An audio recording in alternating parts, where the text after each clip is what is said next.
Agnus Dei, qui tollis peccata mundi, miserere nobis. Agnus Dei, qui tollis peccata mundi, miserere nobis.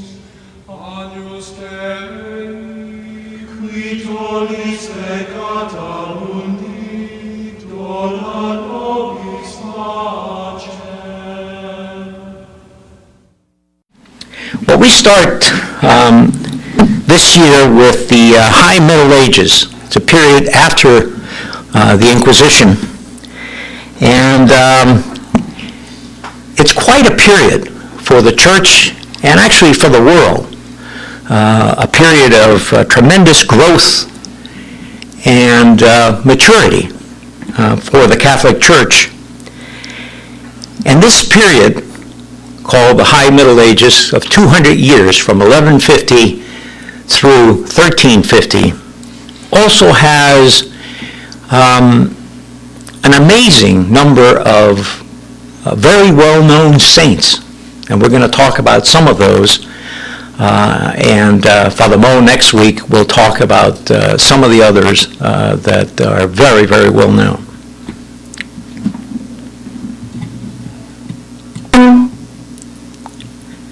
Okay.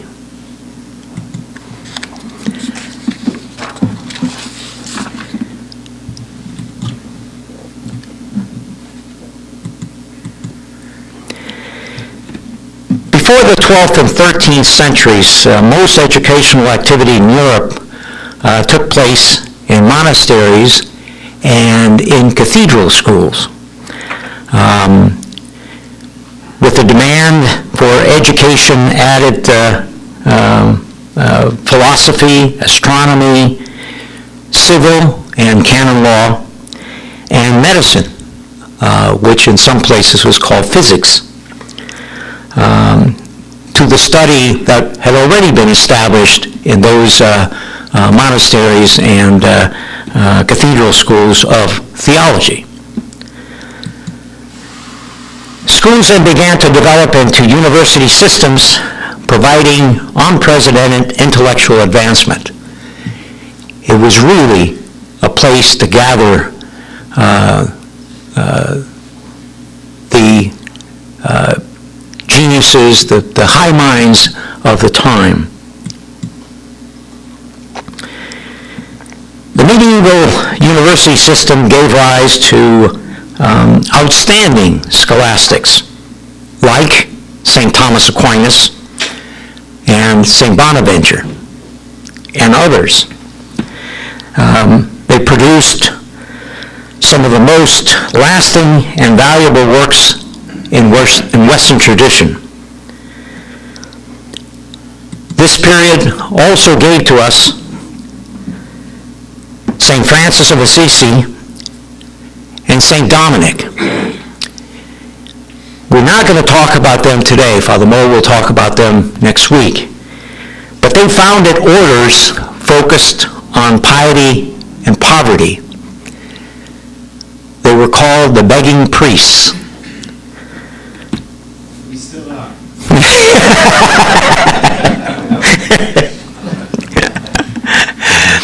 And those begging priests helped rejuvenate the religious zeal and the training and the spiritual life of the people of the times, leading to better understanding of Christ.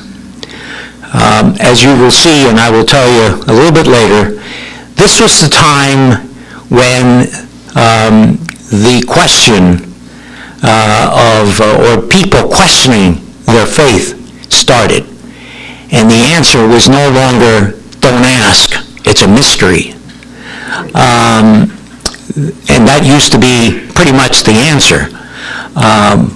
But now the questions start, and the answers start flowing from those questions.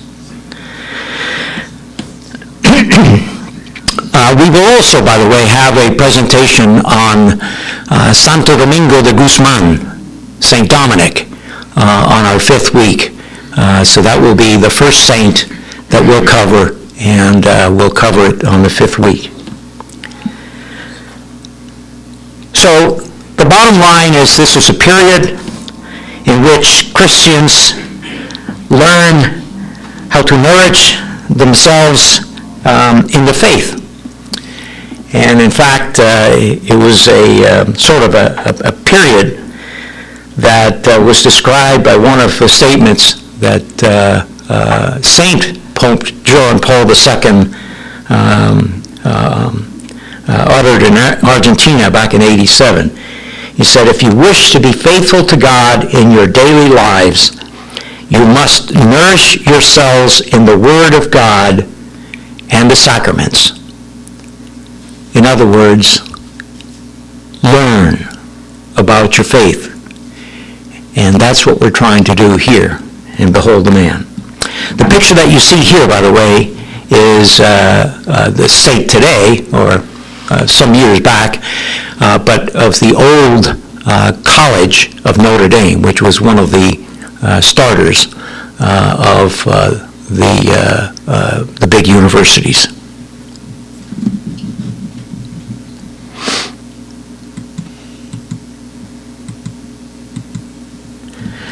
Okay, I don't want you to memorize all these things or anything like that. The idea here is just to give you an idea of the kinds of things that happened within that 200-year period. There was the construction of Notre Dame, the Notre Dame College, which turned then to be the University of Paris, back in 1165. The Franciscan order was founded in 1215. The Dominican order was founded in 1225. During the same period of a couple of years, St. Francis dies, St. Francis of Assisi, and St. Thomas Aquinas is born. Then St. Bonaventure in 1250 joins the Franciscans.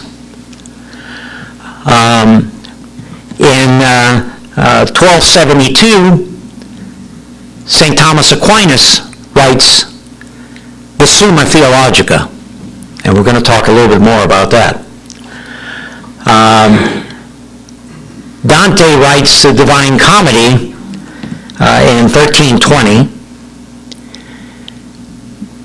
Then the bad news, the 100-year war starts in 1325.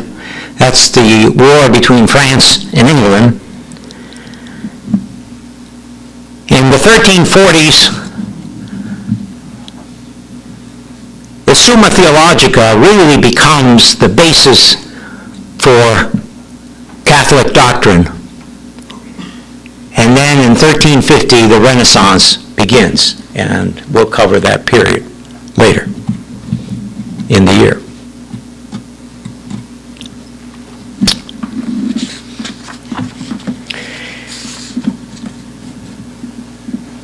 In mid-11th century, the demand for education among clergy and nobles increased dramatically. They wanted more.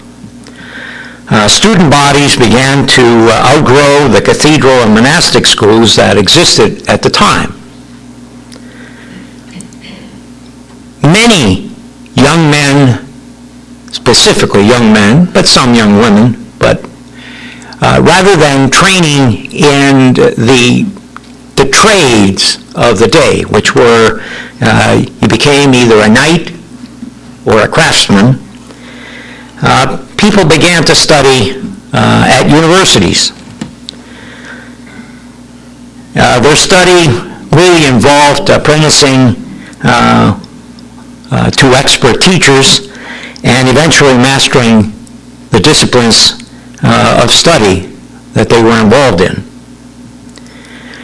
In North Europe, and you'll see here, there's a big difference between Northern Europe and Southern Europe. In North Europe, teachers formed what they called a universitas, or a corporation, that that protected the educational and administrative interests of its members. In North Europe, the protection was really intended for teachers.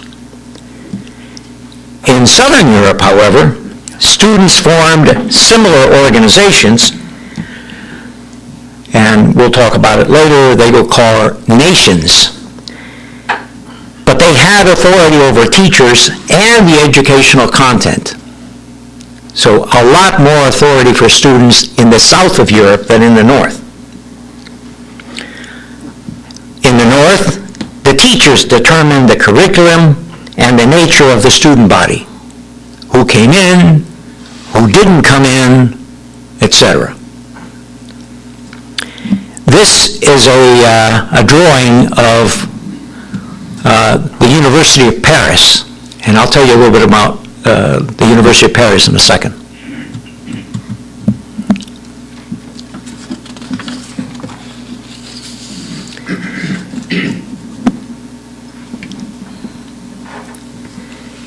Universities in general search from a combination of colleges and monastic schools, like I said before. For example, the University of Paris, that I just showed you the picture of, was formed in 1175. And it was really made of three former schools. Those schools were the Palatine School, the College of Notre Dame, and the College of St. Genevieve. This type of combination at the time was seen to protect professors and enhance the education for the students. In other words, there was more variety.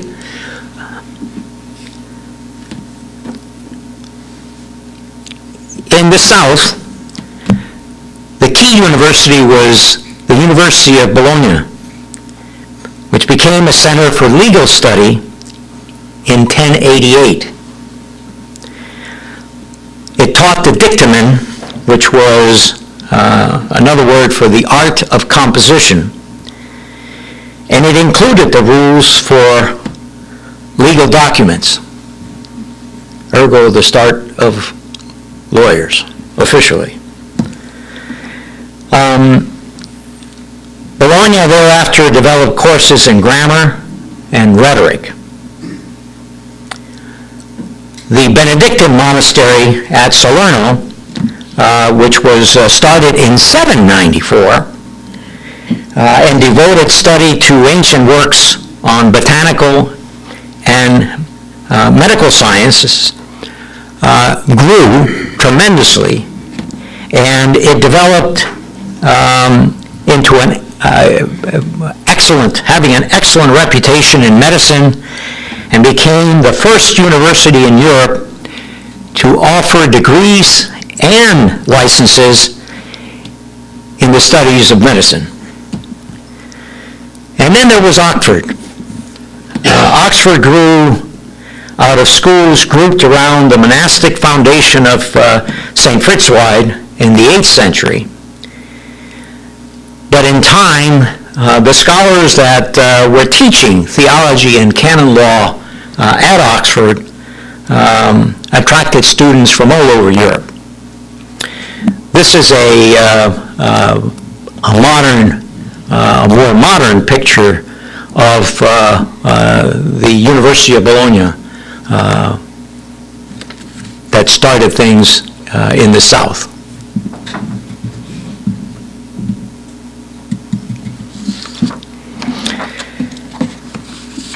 So let's take a look at the organization of a university.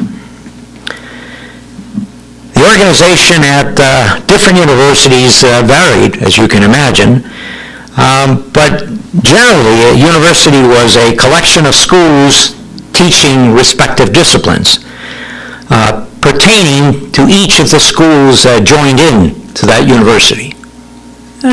Really no different than it is today. Schools of engineering, schools of arts and sciences, schools of education, and on and on and on. By 1230, several branches learning were beginning to be taught at one university. So now you could find completely different lines of education at different universities. For example, at Bologna, students from all over Europe began to form nations, as I was saying before, to protect their interests and provide housing.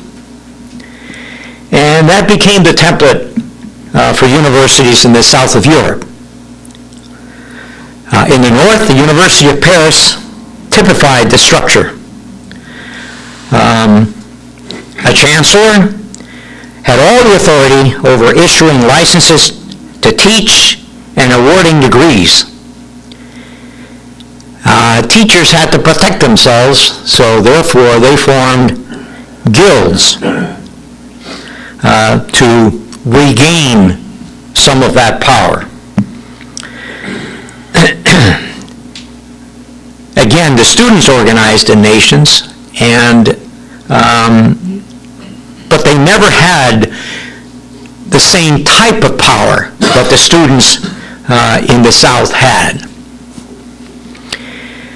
Each university in time secured independence from the lay and priestly authorities, so they fostered an environment of free inquiry and exploration in all aspects of learning.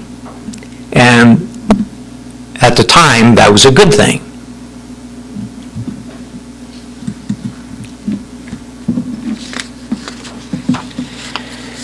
However, as you can imagine, problems arose. The formation of a university was often not a peaceful or a pleasant process. Many actually emerged following violent student rebellions and demonstrations. So what's different? At the University of Bologna in 1220, the students withdrew and refused to return to class, protesting the city's economic practices until the city made concessions. In that case, officials of the city granted students special privileges and agreed to prosecute teachers who skipped or were late for classes. And this became an example to follow. So, by rebelling, students achieved some level of power over their teachers and independence from local jurisdiction. Now you can see how what's happening today had its origins long time ago. It wasn't intended to be that way, but like anything that can be good, we tend to take it further and further beyond the good limits.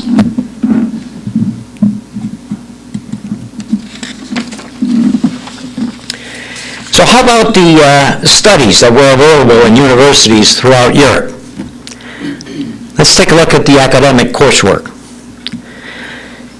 Universities offered what was called studium generale, meaning general studies, which included theology, philosophy, law, both civil and canon law, medicine, which, like I said before, was called physics, and arts.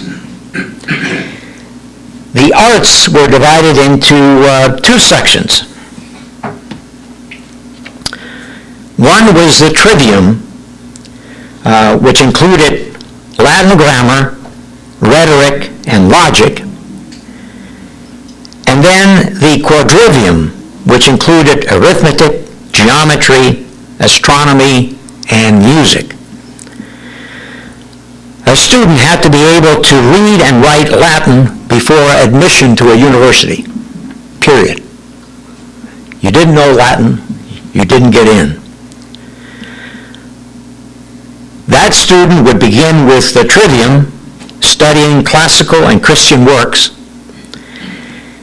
And then upon completing the trivium, which was equivalent of a BA, Bachelor of Arts, the student would begin, if he mostly chose to continue, he went on to the quadrivium, studying 5 to 6 years of arithmetic, geometry, etc., before earning a master's degree.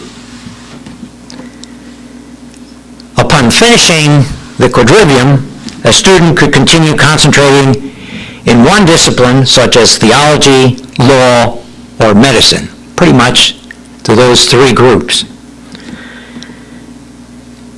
Of course, to do that, which was equivalent to a PhD today, a doctorate, he had to debate professors, preparing responses to questions from superiors. Again, not much different than it is today when you have to defend your thesis.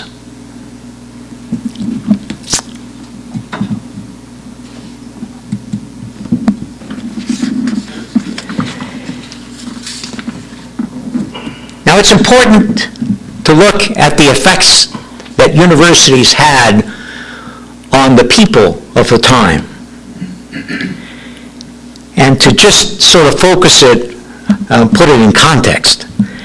The Crusades brought much learning into Europe. It was a tough time fighting, Christians fighting the Muslims, but it did bring a lot of learning. And some of that learning came through Arab and Muslim writers. And it was not available prior to finishing the Crusades. Many new books were discovered or written and introduced into university curriculum. These new academic centers that were sprouting helped usher a period of intellectual growth. It produced skilled and scholarly clergy who became experts not only in church law, but also in Roman law. Many of the rulers of nations at the time and church leaders passed through universities, and the work of key academics would shed new light on the mysteries of the faith. For example, at the University of Paris, people like Celestine II, Innocent III, Adrian IV, as well as Saint Bernard of Clairvaux, all were students at the University of Paris. At Bologna, which started as a very small university, student body all of a sudden sprung to be over 10,000 students, which was amazing at the time. Many people were now getting a new level of education and a higher level of understanding of the Christian faith. And that was key. It was that time of growth for the church.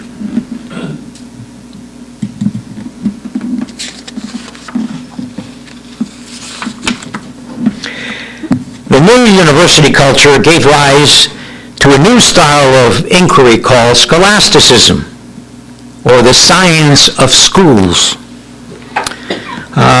It led to the rebirth of interest in the relationship between faith and reason. With new texts entering Europe as the Crusaders returned, scholars tried to reconcile the new ideas with 1,000 years of Christian belief and doctrine. For example, Aristotle's work would revolutionize theology and elicit debate and controversy, and a lot of it. The key teaching technique in scholasticism, and used at the universities at the time, was to read a text and compile a series of controversial or contradictory is what I really mean, contradictory statements and ideas. And then, by logical reasoning, scholars hope to reveal the truths, the specific truths of that work. So it was sort of compiling those ideas that seem to contradict each other and then finding out, aligning those, quote, supposed contradictory statements and finding out the truth. St. Anselm, the father of scholasticism, was the first to analyze Christian beliefs by way of logical and discursive reasoning. When two fathers of the church differed in their interpretation of Scripture, students would argue and debate and find the truths behind the contradictions. And a key guy in this period was a fellow by the name of Peter Lombard. He was a theologian and a philosopher of the times, and he looked at this way of thinking, lining up contradictory statements and finding out the truth, and said, you know, there's something more to this than just debating. So he wrote books that were called the Books of Sentences, which became a handbook for theologians. And what that did, those books of sentences really said, this is what a word means. Because some of those contradictory statements really were the same words that were used in a different fashion. You've heard that before. So he wrote these books of sentences. One of the manuscripts is here in the picture,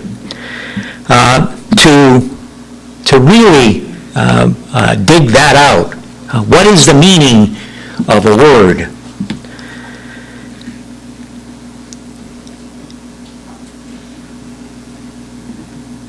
First, he proposed that questioning is the key to the perceiving of truth.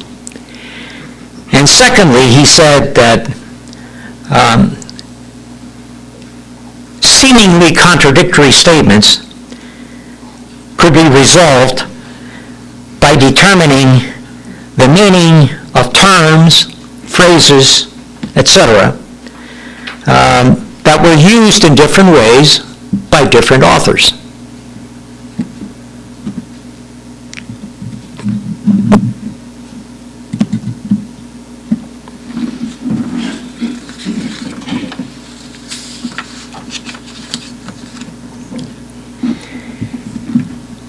Many insightful commentaries came out of scholasticism, but nothing matches the work of a Dominican friar, St. Thomas Aquinas. 2 years ago, we had a full presentation as part of Behold a Man on St. Thomas Aquinas, the Dom Ox. I'm not going to go through all of that in detail, but at least a little reminder. He was called the Dom Ox because of his hefty stature, but on top of that, he was very quiet and very humble in his classes. He didn't speak up a lot because of his humility. So he was dubbed by his classmates the Dumb Ox. And St. Albert the Great, one of his teachers,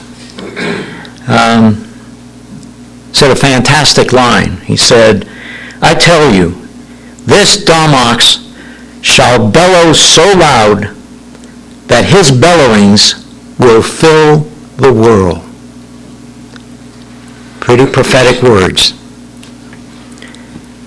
St. Thomas systematically approached all questions that confronted Christianity, Summa Theologica, probably the greatest, if not one of the greatest, work defining the Catholic faith. Thomas studied at the University of Paris, and he ultimately became its chair of theology. St. Thomas did something that created a lot of controversy. He integrated Aristotle's philosophy with Christian belief, making it a tool for Catholic theology. And we'll talk a little bit about that. That created some problems. The Summa Theologica became the philosophical tool for understanding the existence of God, the divinity of Christ, and all Christian morality. Not much. St. Thomas stated that theological truths based on divine revelation superseded philosophical truths. But not only that, that the philosophical truths proceeded from theological truths. Okay? Because he went further, he said there was only one truth, absolute. He updated Catholic theology and explained the dual nature of Christ, human, divine, and the dual nature of the Eucharist, body, blood, bread, wine.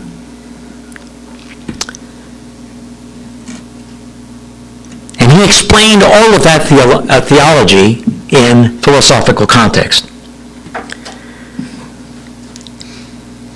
His works remain unsurpassed in the philosophical understanding of God, his works, and his laws. And something to remember. Towards the end of his life, he had a mystical vision while offering Mass in Naples in 1273. After that vision, he stopped his philosophical work, saying, and I quote, "Everything that I have written seems like straw when compared to what I have seen."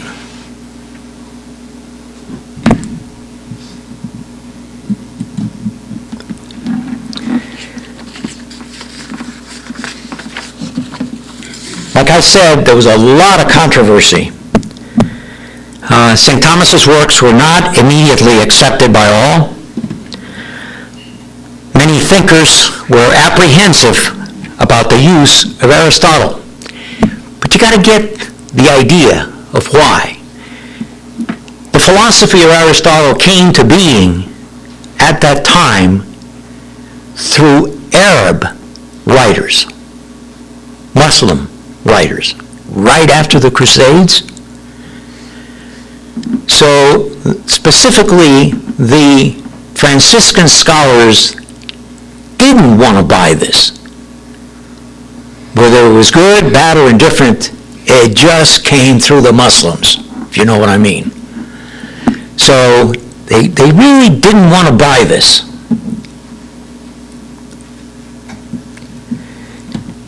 Then Franciscan Blessed John Duns Scotus tried to find sort of a medium, a halfway point between St. Thomas and his detractors. He argued that there are limits to reason when it came to understanding God. Some things are accessible only by faith. This didn't go well with St. Thomas because St. Thomas agreed that there were some things that were mysteries, but very few. He felt that there were answers to many of the questions, and those answers should be given. humanists really attacked Blessed John Duns Scotus, and he was derided, claiming that believable truth comes only from demonstrable evidence. In other words, if you can't see it, it's not real. However, above all the attacks and everything, Blessed John left behind invaluable contributions to the faith, primarily the whole theology of the Immaculate Conception. Both St. Thomas and Blessed John helped develop the Christian philosophy of the time. Their contributions to Christian thought remain one of the Church's great intellectual treasures. So in conclusion,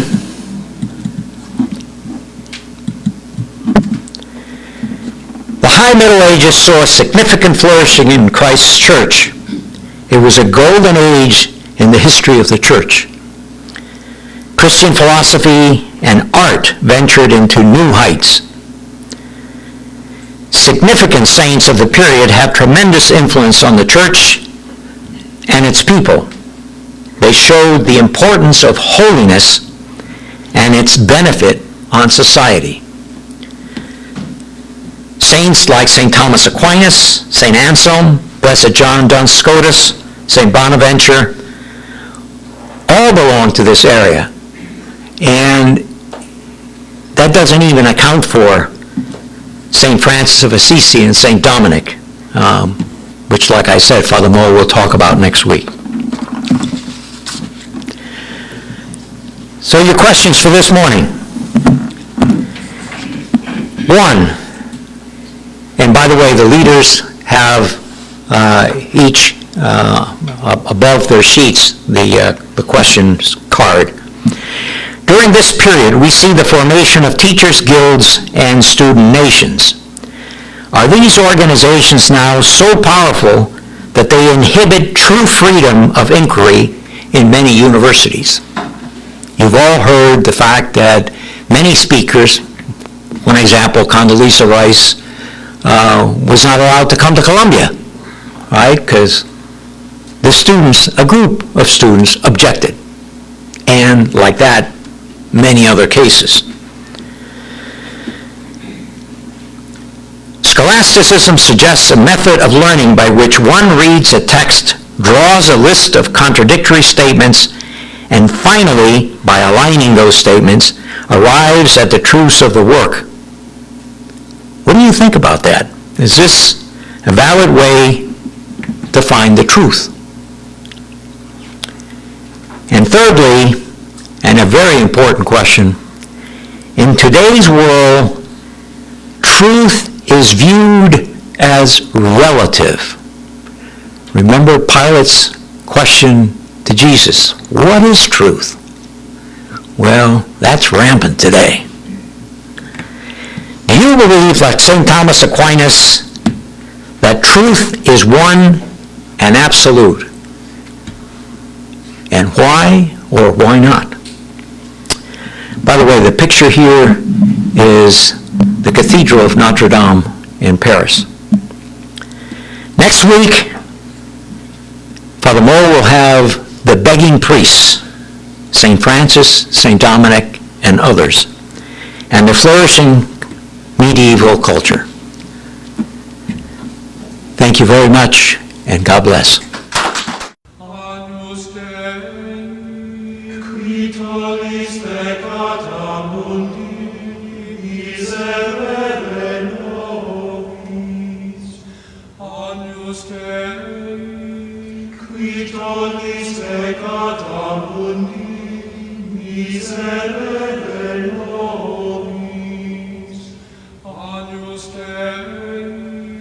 Qui tollis